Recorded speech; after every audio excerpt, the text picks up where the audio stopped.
For 350 million years, the Cossatot River has cut its way through the Ouachita Mountains in West Arkansas. Early Indians appropriately referred to it as the Skull Crusher, and it's where we begin this week's episode.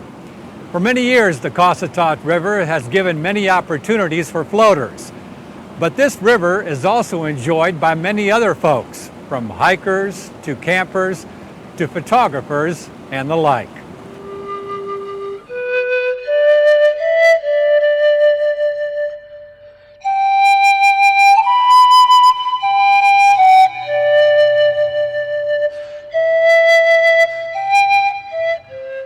In 1992, Congress designated the Cossatot as a national wild and scenic river.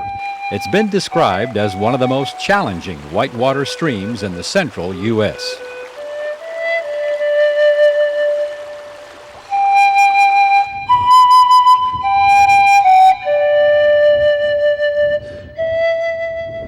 The Cossatot really isn't just for whitewater enthusiasts. It's a river for everyone, for all seasons.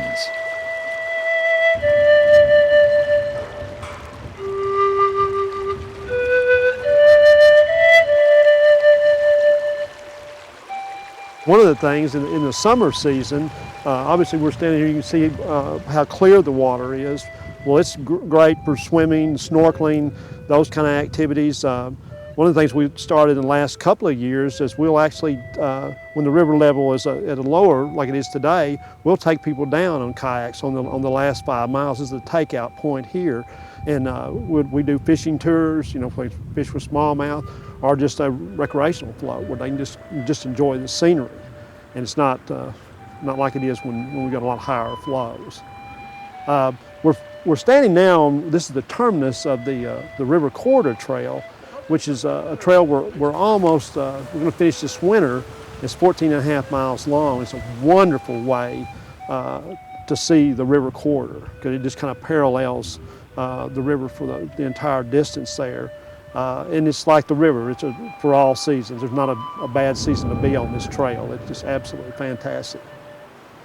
And for photographers, I mean, this is, an excellent location. Any time of the year, I guess. Yes, Chuck. And we have photographers that are here. One of the really focal points, and is interesting enough, is the birthplace of the park is Cossatot Falls, and it's probably one of the most photographed sections of the river because of the cascading water and the rock formations that are there. They're actually like they're kind of sculptured. So we have a lot of photographers that come here to visit this area just for the viewscape and the scenery.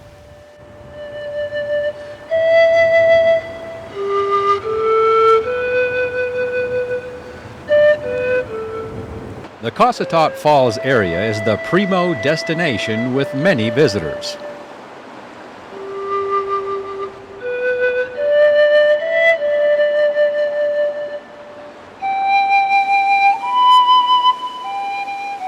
These falls are a series of 6 rocky rapids, and at maximum flow during the wet season, this is where the Skull Crusher term applies. The rapids come with fitting names like Eye Opener, Washing Machine, and Whiplash. And for the inexperienced or ill-equipped, a few have met their fate here.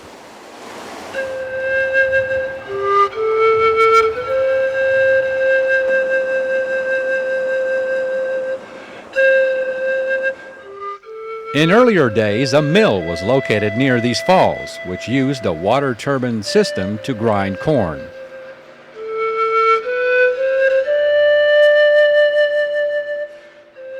Another popular location along the Cossatot is probably the Brushy Creek access area along Highway 246 north of the falls.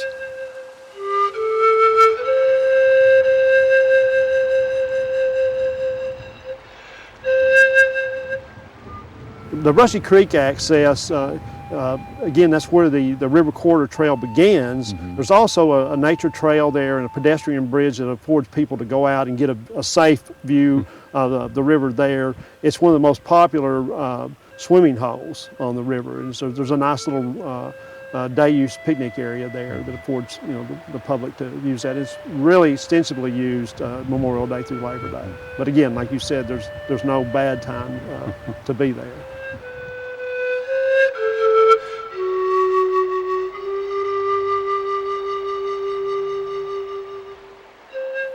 The pedestrian bridge at the Brushy Creek access area is barrier-free, indeed offering everyone superb views of this scenic river.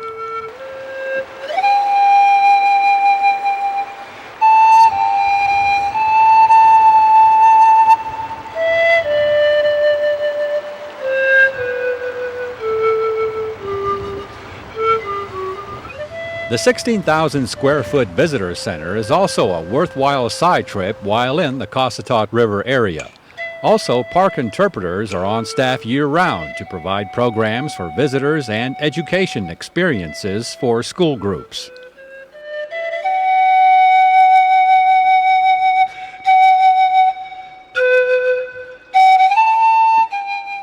We should also emphasize that ethics are extremely important to the Cossatot River, because just being designated as a state park natural area does not guarantee that it'll be protected from harm. It takes each and every visitor to help care for this exceptional natural state stream and all of its natural treasures. The majesty and beauty that's here is not found in many parts of the state or even the country. It's more than just rocks, water, and trees. Some of the plants that are here occur nowhere else. And so the challenge is to enjoy all of these treasures and yet leave this magnificent area without a trace of our presence.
Withrow Springs State Park north of Huntsville. This is the actual spring here, which comes out of a cave. It was named after one of the early settlers who established the first grist mill here. And there are several good hiking trails at this state park, and the one we're going to take you on is the War Eagle Trail. The actual War Eagle trailhead is 4 miles north of Huntsville off Highway 23. Parking is across the highway. From here you can follow the trail up to the overlook, or you can start at the other end of the trail, such as we did with Assistant Park Superintendent Daniel Godwin.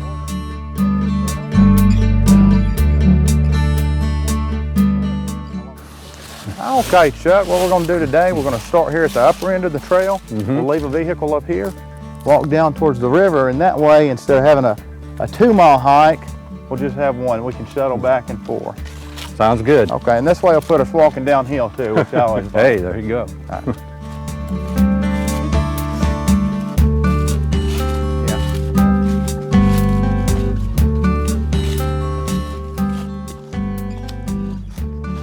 After hiking for just a little while from this upper end, you'll come to the overlook at about a quarter distance of the trail.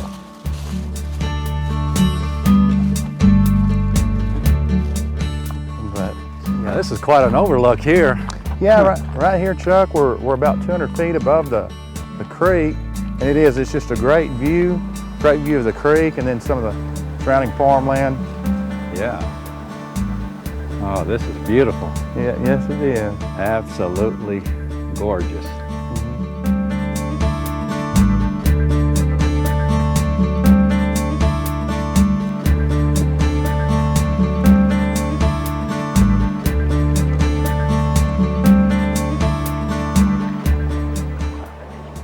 course, I don't know if you know or not, but Warrior Creek is one of the only creeks or rivers in the country that flows south to north. Huh.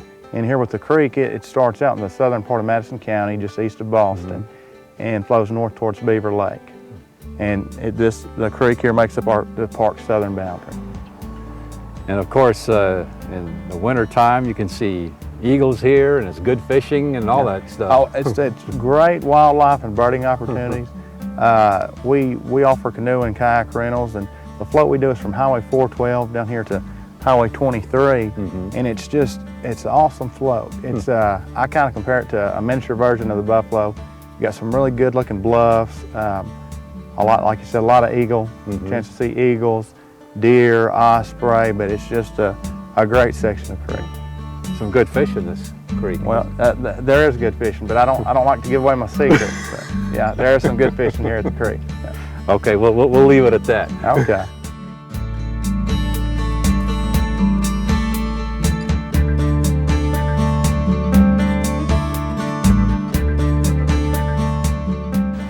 If you should hike this trail alone, your chances of seeing some wildlife are real good.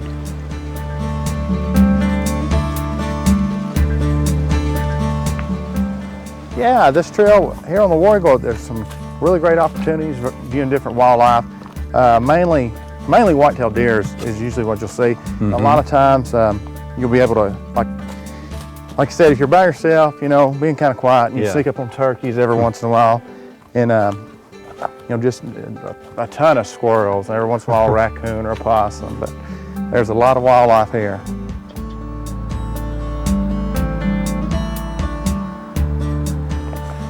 Down here it's a great spot here to get out on the creek. It's a really great little kind of miniature overlook here. Yeah, it's nice.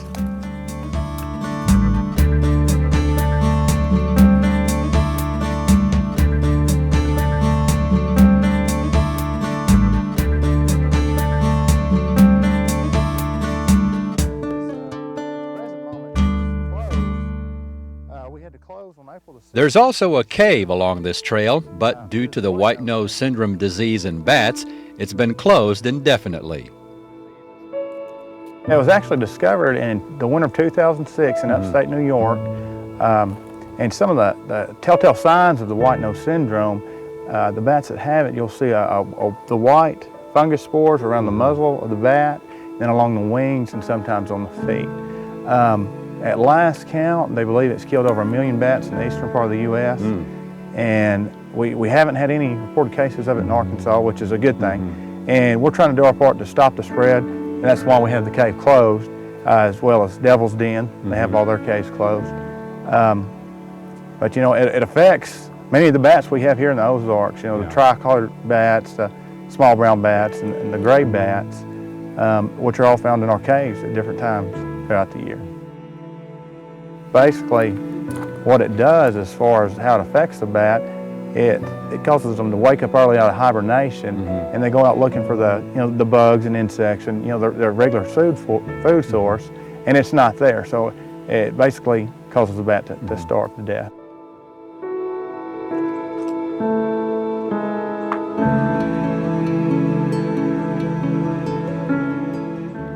As we can see, sections of this trail are pretty narrow here along the river.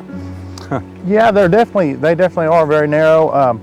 It's one of those things, if you have small children, definitely keep an eye on them when you're on the trail, especially after it rains, it can get really slick in some of these spots. And of course, if you have dogs, definitely keep those on the leash. But as long as you're careful, it's not a bad trail.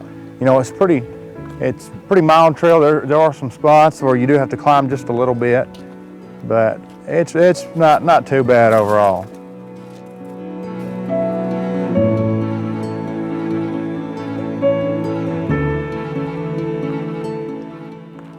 And Chuck, we've just about made it. Whenever you can hear the traffic along the bridge here on Highway 23, you're just about there. And like I mentioned before, if you're going to do the whole trail there and back, you're looking at right around 2 miles. You want to allow 2.5 hours, and that should be plenty of time.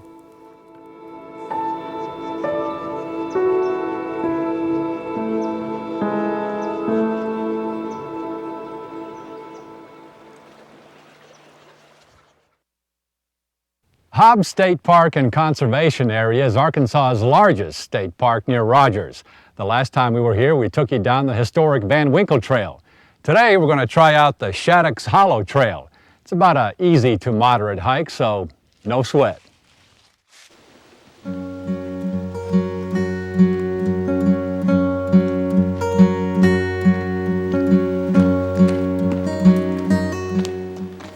Hobbs State Park Conservation Area is located 10 miles east of Rogers along Highway 12, which actually bisects the park property. The Shaddox Hollow Trail is 1 mile north of Highway 12 off Highway 303.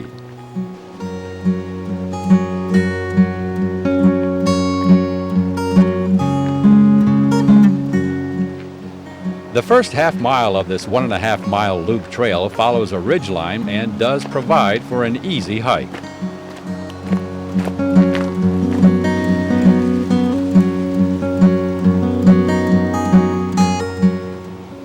Later, the trail then slowly descends into Shaddox Hollow, which, by the way, is named after an early settler, Solomon Shaddox.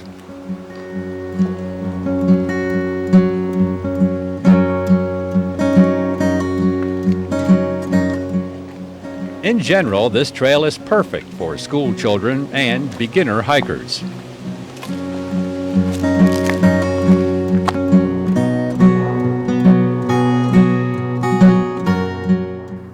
Hobbs State Park Conservation Area is named after local businessman and conservationist Roscoe Hobbs, who owned all the 12,000 acres of property for 40 years before the Arkansas Department of Parks and Tourism acquired the fragmented tract in 1979.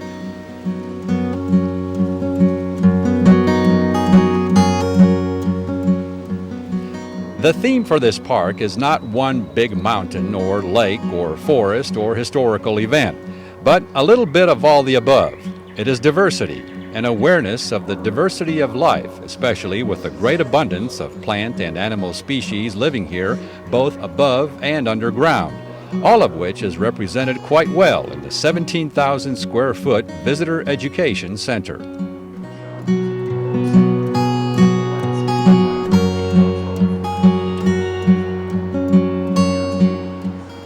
Here you can experience an exhibit gallery, a wildlife viewing area, research collection area, you name it. Even a mock cave environment which depicts the karst system of caves, crevices, sinkholes, and pits that can be found all over this region.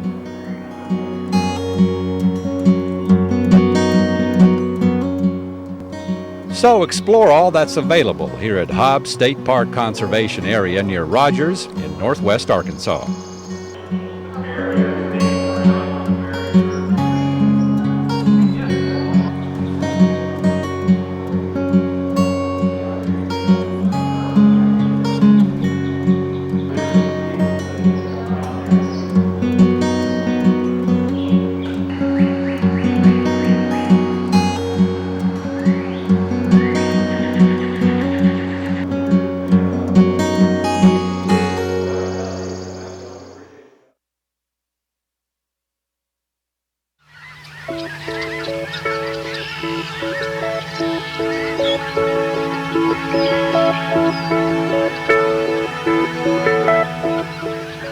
If you ever wondered what keeps Arkansas as the duck capital of the world, it's worthwhile to visit one of those areas that have been restored to the way it was before agriculture came into the picture.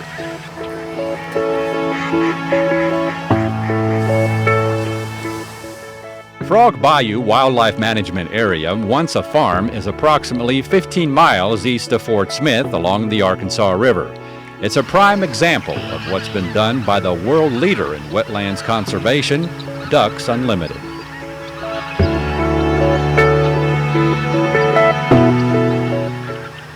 This area was actually entered into a wetland reserve program under the NRCS, which is Natural Resource Conservation Service of the federal government, in cooperation with Ducks Unlimited and the Arkansas Game Fish Commission. It was entered into the program by the Wheeler family, and in turn they turned the land over to us for management of wildlife and primarily waterfowl. It's 790 acres. We have it broken up into 7 units, about 300 acres planted in bottomland hardwoods, and the rest of it is in upland and more soil units. There's approximately 275 to 300 acres of more soil units here on Frog Bayou.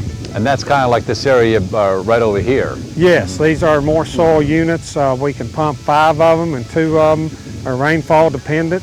We rotate them every year in different small grains or more soil plants, and then we flood them back in the fall for migratory birds and for hunting purposes.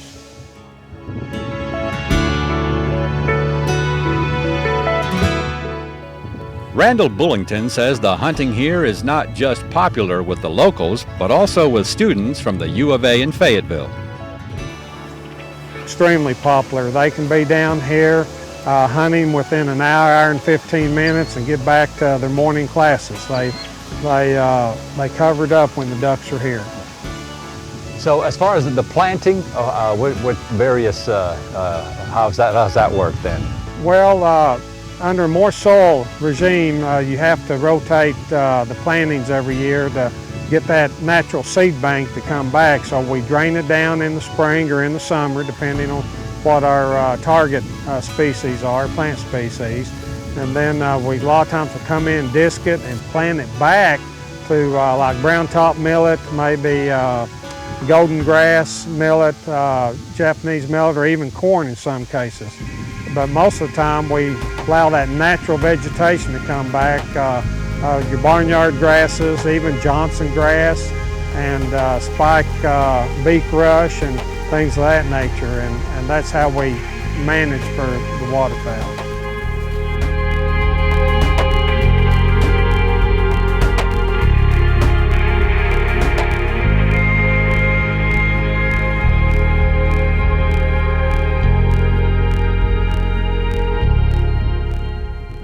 Certain times of year is better than others, you know, September, October, and then of course in the spring when you're getting those migrants coming back through. But early morning, late in the afternoon, the duck hunters use it during the waterfowl season quite a bit. So if somebody's just coming to bird watch, come after 1 o'clock and stay till dark. And it's a walk-in area only. We have 5 parking lots scattered across the area, and we like for people parking them. Then they can walk the levees and you know, observe the wildlife. And then of course, you know, they may have to share with rabbit hunters, you know, and sometimes archery deer hunting. But typically there's not many people out here after 1 o'clock because it is more popular for waterfowl hunting than anything.